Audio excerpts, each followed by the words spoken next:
Romanos capítulo 8.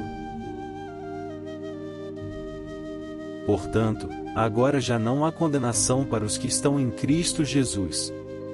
Porque por meio de Cristo Jesus a lei do Espírito de vida me libertou da lei do pecado e da morte.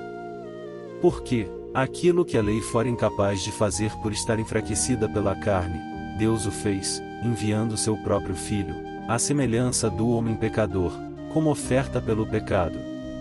E assim condenou o pecado na carne, a fim de que as justas exigências da lei fossem plenamente satisfeitas em nós, que não vivemos segundo a carne, mas segundo o Espírito.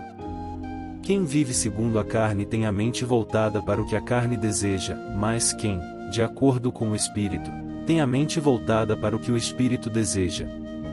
A mentalidade da carne é morte, mas a mentalidade do Espírito é vida e paz.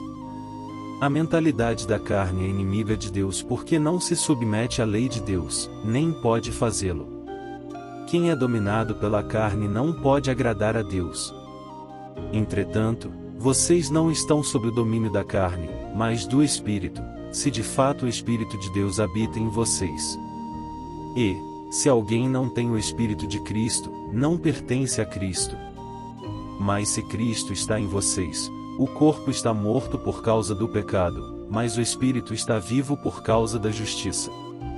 E, se o Espírito daquele que ressuscitou Jesus dentre os mortos habita em vocês, aquele que ressuscitou a Cristo dentre os mortos também dará vida a seus corpos mortais, por meio do seu Espírito, que habita em vocês. Portanto, irmãos, estamos em dívida, não para com a carne, para vivermos sujeitos a ela. Pois se vocês viverem de acordo com a carne, morrerão, mas, se pelo Espírito fizerem morrer os atos do corpo, viverão. Porque todos os que são guiados pelo Espírito de Deus são filhos de Deus. Pois vocês não receberam um espírito que os escravize para novamente temer, mas receberam o Espírito que os adota como filhos, por meio do qual clamamos, Abba, Pai. O próprio Espírito testemunha ao nosso espírito que somos filhos de Deus. Se somos filhos, então somos herdeiros, herdeiros de Deus e co-herdeiros com Cristo, se de fato participamos dos seus sofrimentos, para que também participemos da sua glória. Considero que os nossos sofrimentos atuais não podem ser comparados com a glória que em nós será revelada. A natureza criada aguarda, com grande expectativa, que os filhos de Deus sejam revelados. Pois ela foi submetida à futilidade, não pela sua própria escolha, mas por causa da vontade daquele que a sujeitou, na esperança de que a própria natureza criada será libertada da escravidão da decadência em que se encontra para a gloriosa liberdade dos filhos de Deus.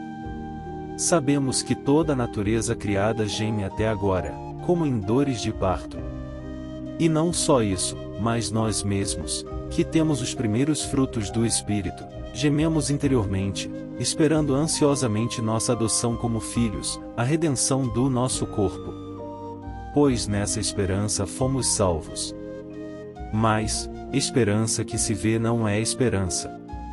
Quem espera por aquilo que está vendo? Mas se esperamos o que ainda não vemos, aguardamo-lo pacientemente. Da mesma forma o Espírito nos ajuda em nossa fraqueza, pois não sabemos como orar, mas o próprio Espírito intercede por nós com gemidos inexprimíveis. E aquele que sonda os corações conhece a intenção do Espírito, porque o Espírito intercede pelos santos de acordo com a vontade de Deus. Sabemos que Deus age em todas as coisas para o bem daqueles que o amam, dos que foram chamados de acordo com o seu propósito. Pois aqueles que de antemão conheceu, também os predestinou para serem conformes à imagem de seu Filho, a fim de que ele seja o primogênito entre muitos irmãos. E aos que predestinou, também chamou, aos que chamou, também justificou, aos que justificou, também glorificou. Que diremos, pois, diante dessas coisas? Se Deus é por nós, quem será contra nós? Aquele que não poupou a seu próprio Filho, mas o entregou por todos nós, como não nos dará juntamente com ele, e de graça, todas as coisas? Quem fará alguma acusação contra os escolhidos de Deus? é Deus quem os justifica. Quem os condenará? Foi Cristo Jesus que morreu, e mais, que ressuscitou e está à direita de Deus, e também intercede por nós. Quem nos separará do amor de Cristo? Será tribulação, ou angústia, ou perseguição, ou fome, ou nudez, ou perigo, ou espada? Como está escrito, por amor de ti enfrentamos a morte todos os dias, somos considerados como ovelhas destinadas ao matadouro. Mas, em todas estas coisas somos mais que vencedores, por meio daquele que nos amou. Pois estou convencido de que nem morte nem vida, nem anjos nem demônios, nem o presente nem o futuro, nem quaisquer poderes, nem altura nem profundidade, nem qualquer outra coisa na criação será capaz de nos separar do amor de Deus que está em Cristo Jesus, nosso Senhor.